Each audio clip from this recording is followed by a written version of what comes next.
program for you too. We tell everybody in the world to leave you alone. Okay, so with any further ado, let me welcome, okay, a speak rep.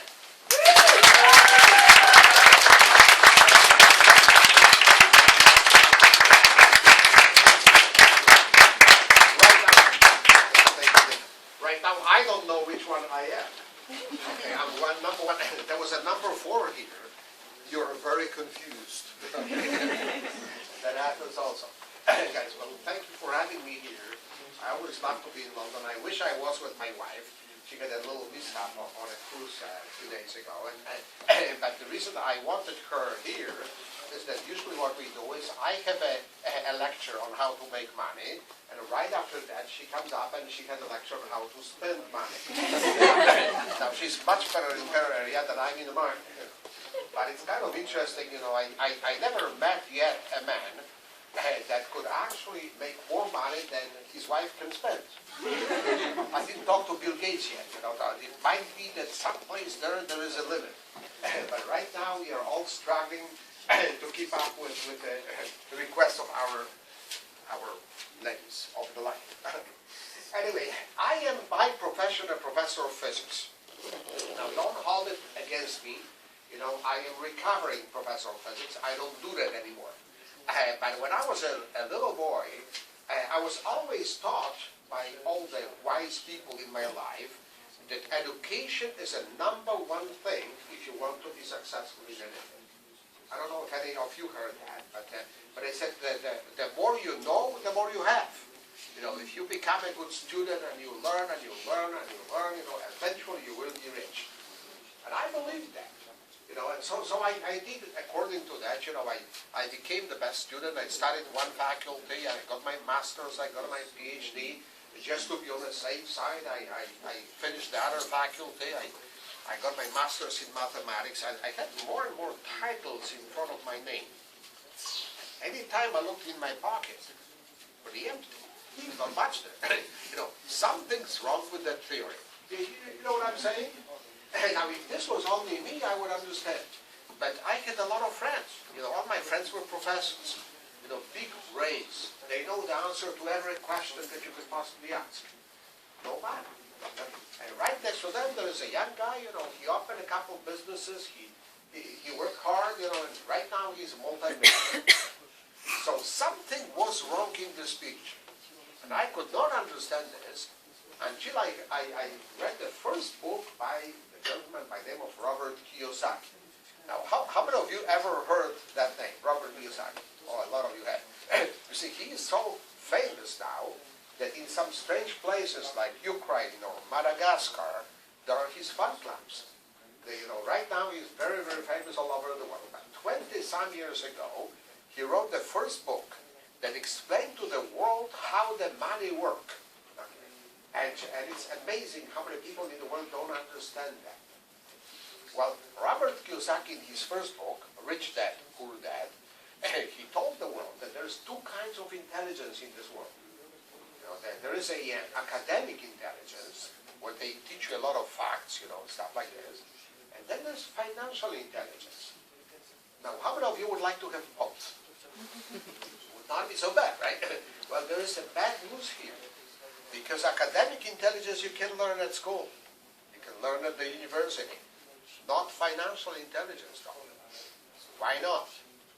Because, sadly enough, people that teach there don't have it. I know, it sounds brutal, okay? But how many of you know a very rich teacher? No, rich people don't teach. Teachers are not rich, right? I mean, it just doesn't go together, okay? And so if they are not rich, how can they teach you how to be rich? Right? So if you really want to learn what I call the financial intelligence, you need to find the source of information someplace else. Some of you might be lucky, and maybe you have a person in your family that is extremely successful, and they have a reason to share that information with you.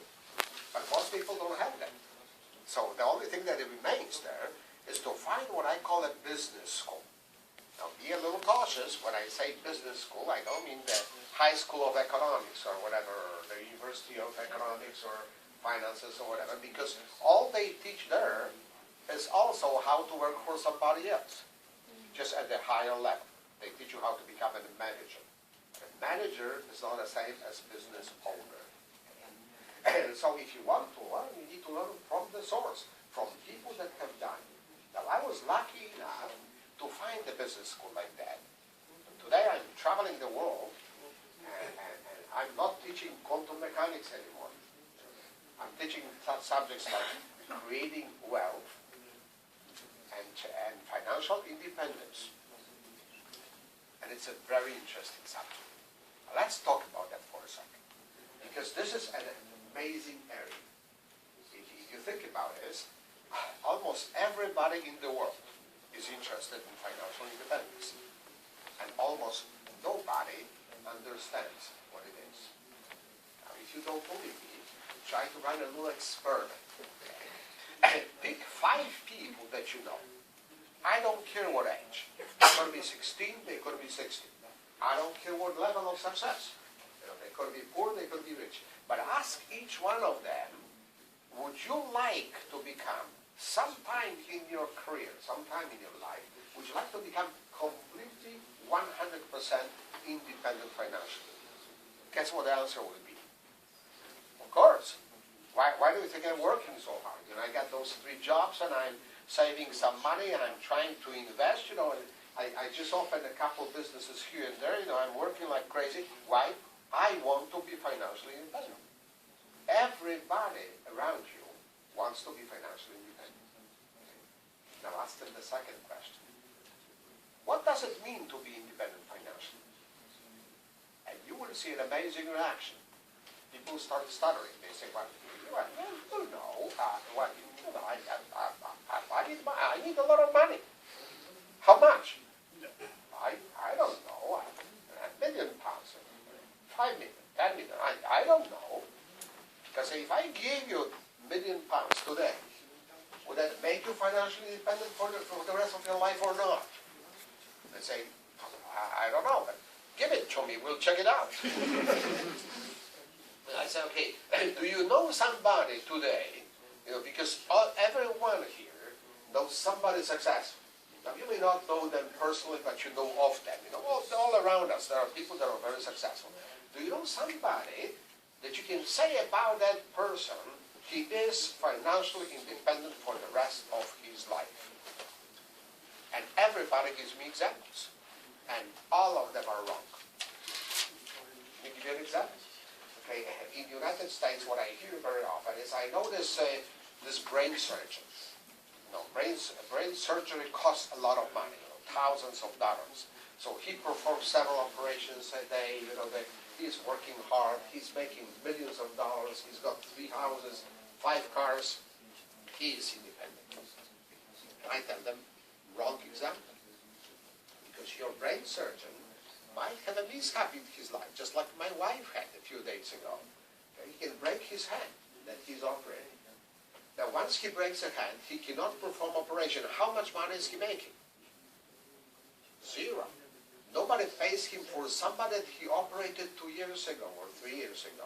Maybe they should. But there is no financial mechanism like that. People say, yeah, but you don't understand. He's already rich. Listen to this. Not enough to keep the lifestyle he's used to. You understand that? He is used to much better lifestyle. And so he cannot hold on to that. If he stops making money, he will have much worse life. You see, there's a lesson in this sentence. Because you see, the lifestyle does not depend on how much you have, but it depends more on how much you make every month. About the new money, the new cash flow. And that's why in California, there is a concept of poor millionaires. How many of you ever met a poor millionaire? There's a bunch of them around the place where I live. Okay? You see, what happened is we live in the heart of Silicon Valley. Okay, there's a lot of money all around us. The Google is in our town. The Facebook is right next door, and the Apple computers, and Hewlett-Packard, and IBM, everybody. And so there's a lot of people that make a lot of money. Okay? And here's the problem with that. Okay, people that bought a house, let's say 30 years ago, they paid it off. At that time it was 30,000, 50,000, whatever, okay? They paid off the house. That house is worth over $1 million. But it's worth that if you sell it. Okay? But if you sell that house, the house next door is another million. So that doesn't help. Okay? You could move out and you could go to Montana or South Dakota and buy the same size house for 1/5 of the price. But the guys that have them are not going to do that because they are surrounded by their family, by friends, they spend their life there. And so they keep on living in that house for $1 million and they don't have money to buy a car. They don't have money to paint the house, okay? That's what I call a poor millionaire. A guy that is making $10,000 a month is richer than that guy that has $1 million because he doesn't have an access to that money right this moment. You see my point? Okay. So now, here's what Kiyosaki says. Kiyosaki says that you will be financially independent for the rest of your life if you can dream of the best life for you, and you can support that lifestyle, whatever it involves. If it's travel, if it's beautiful cars, a plane, a yacht, I don't know what you want, okay? Or maybe just sitting someplace in the mountains, or whatever. But if you can, that lifestyle support 100% from the inactive component of your income, or so-called residual component of your income, then you're financially free, financially independent. Now, what is that inactive or residual component of your income? It's the income where they pay you not for what you're doing today, but what you have done up to this point. It's the income where they pay you for the past, not for the present. And so as a result of that, that income does not depend on what you do today. You can go for a walk today if you feel like that. You can go and see a movie. You can go to the beach. You can go and participate in Jubilee. Okay?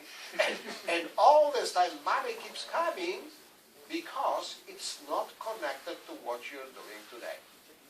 Now, if you would like to know how much it is in your case, imagine an experiment. Imagine for a second that all of us, as we're sitting in this room, we stop doing what we are doing. And we all agree that we are all going for 1 year to Hawaii. Have some fun there. Okay? Well, if you do that, then the percentage of money they will keep sending you every single month is your inactive component, or residual component. Now, at this point, I usually see a little strange faces, and people say, Zbig, you know what? In my case, it's not very much. And I tell them, I'm not very surprised, because inactive income is not something they teach at school. It's not something that they have at school. And so most people don't know the mechanisms that produce that kind of money. Matter of fact, Kiyosaki says that in the whole world, there's 4 categories of people. Okay? And he calls this a cash flow quadrant. Okay? And those 4 categories of people are not from the perspective of how much money they make, but how they make their money. Okay? By far, the most popular is the first category, which is called employees. If you work for somebody else, you are in that category. Okay? Now, be cautious, because in that category, you have the president of IBM, who makes millions of dollars. He doesn't own IBM, he works for IBM, just at a very high level. And in the same category, you have the young guy that is cleaning the floor at McDonald's. He's making just a couple bucks, but he is also an employee. The common factor is if you can be hired, you can be fired. And so people that work for somebody else, they never have a total control over their life. Matter of fact, if you do that, if you're in that position, and probably most of you are still in that situation, then in your life there exists a person that is very important to you. They call it your boss. I hope you love your boss. I hope that he or she loves you back. Because the boss is holding your life in his hands. Now the boss, first of all, decides how much your time is worth. And whether that number should be raised or maybe lower the little bit. You know, there are sometimes like that. Right? The boss decides when and where you can go on vacation. The boss decides if you can send your kids to good school. The boss decides if you can buy a new house. So people that don't like this kind of independence, they go to the second category, which is called self-employed. Now that category is more and more popular, particularly with the young people. You know, in my generation, everybody was thinking about the first category. Now the Generation Y, Gen Y, is they are open-minded, they are looking for some other ways for independence, they want their own business. Okay, self-employed people always say, I have my own business. But the business is him or her. They're the only mechanism producing money here. A doctor that has his own practice is here. A lawyer, a dentist, an owner of a restaurant. All the construction businesses that are so popular among the immigrants, they're here. All the cleaning businesses, all small businesses are here. Now, if you're here, you don't share your income. You know, over here, you're probably paid about 20% of what your work is bringing. Over here, you paid 100%. Okay, but you don't share the risk either. You know, the risk is yours. So people in this category have a tendency to work very, very hard to support that business that they created. Okay? These people often have not enough money. These people never have time. You know people like that?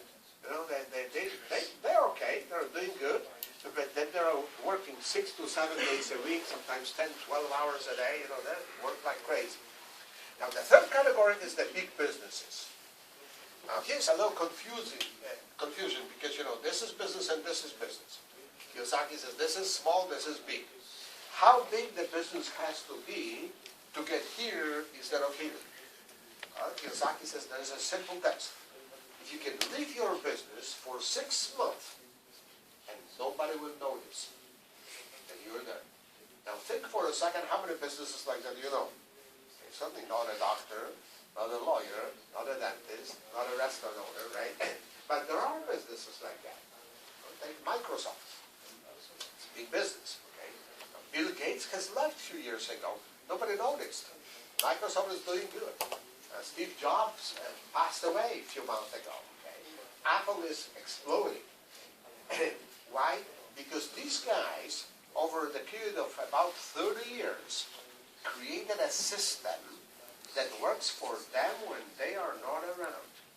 You see, people from this area, they are not on a job. They create systems that will be eventually working for that. And then the last category is called investors. If you have a lot of money, your money can work for you instead of you working for your money. Now, be a little cautious because people use that word investors relating to anybody that has some money in the stock market. Kiyosaki will not call an investor somebody that invested 10,000 pounds. He's not calling an investor somebody that has 100,000 pounds. He's calling investors people that have millions invested, because at millions, the possibilities open that are not open to the regular people. Now, here's the question. Which one of those is the best? And he says, I don't know. I don't know, because it depends, you know, in each one of them, there are very rich people, and each one of them, there are very poor people. So the category does not guarantee you success yet. Okay? And the next question is, which one is best for you? He says, I don't know. It depends on your way of thinking, on your goals in life. You know, it depends on who you are. Okay? But there is one common feature, and that one element that he introduced made him so famous that everybody around the world is coming to his lectures, you know, wherever he is, and paying thousands of dollars. And here's what he did. He said, on the left-hand side is exclusively active income. You can make a lot of money. You can make very little money. But you have to be there to collect that money. And when you stop doing what you're doing, people stop paying. Okay? On the right-hand side, there's this residual component. Now, you may have to work a long time to really get it, to create it. Okay? It doesn't have to happen right away. But it's there and it's a possibility.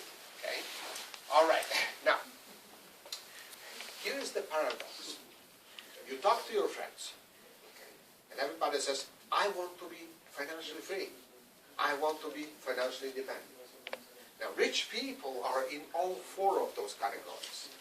But the only financially independent people are on the right-hand side.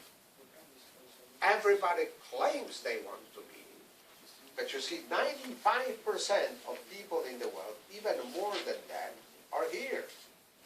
5% are here. And you know what's sad? These people will never get to the right. Why not? What is holding them? If this is their dream, they should be able to do that. They are the element that holds them. The way of thinking is holding them back. And so it's a dream of everybody, and what I'm going to say right now is probably the most important statement that I'll say today. Because I don't know if you will like the idea that I'll share with you later. Okay? I don't know if our way of making money is going to be interesting to you. But one thing, if you ever want to go from left to right, if you ever want to become financially independent, don't learn from people that are on the left. Does that make any sense? They cannot help you. They are theorists. All they know is about some other guys that succeeded. They have not done it, they cannot teach you. Well, I'm going to be teaching you today about one way of going from left to right. One way of creating the residual income. Okay? It's one of many. There are thousands of ways of doing that. There are many, many businesses out there that can serve you for that purpose. Okay? Ours is probably the most universal of all the others. You know, we are so universal because I don't care how old you are. I don't care how much money you have in your pocket, and I don't care how much education you have. I don't care what your family situation is. Anybody can do it. It's totally universal. Now, we call that concept altruistic marketing. Now, what is altruistic marketing? Altruistic marketing is people helping themselves by helping others help themselves. Is that confusing? A little bit, okay. It's people that are helping themselves by helping others help themselves. It's the concept where you build your success out of successes of the other people. And it's only possible because of the certain financial mechanism that's sitting inside that concept, okay? Now, what is it that we actually do? We teach people around the world how to shop on internet using so-called prosumer mechanism. Okay, that definition is a little complicated, but it actually has three parts. We talk about internet, we talk about shopping, and we talk about a prosumer mechanism. Let me go over each one of them briefly. First, internet. You know, everybody here knows about internet. Some of you are so young that you cannot imagine the world without internet, right? I mean, this is how you were born. Okay. Well, my generation can very easily imagine the world without internet, but what we are being helped by our grandchildren. Our grandchildren teach us how to use this stuff and so on. Now, there's one thing that everybody knows about internet, it's very universal. It's an extremely fast flow of information. Okay, the communication with the whole world became possible because of internet. How many of you talk on internet to somebody that doesn't live in England?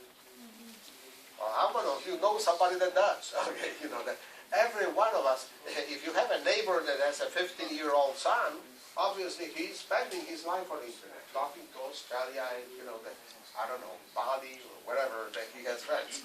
You know, the only problem, the only obstacle is that those guys are sometimes in a different time zone. And you get up at night, you know, you talk to them, right? Okay. So this you know, the whole world became the global village because of that. The immediate transfer of information, okay? As something happened someplace, 15,000 miles from you, and you know about it in the next 2 minutes, okay? Because of it. What people don't know sometimes is that internet created the favorable conditions for some corporations to grow very fast. If a corporation understood that power, they really made a big progress. Well, everybody heard about Amazon. Jeff Bezos, the Amazon, the founder of Amazon, he made $1 billion in 3 years from the moment he started corporation. That was never possible before internet. Okay? Well, and it's Dell computers and many, many others, you know. I'll be talking about some of those mechanisms today. Okay, that's much about internet. Now, my second word is shopping. You know, the shopping makes this whole concept a little confusing.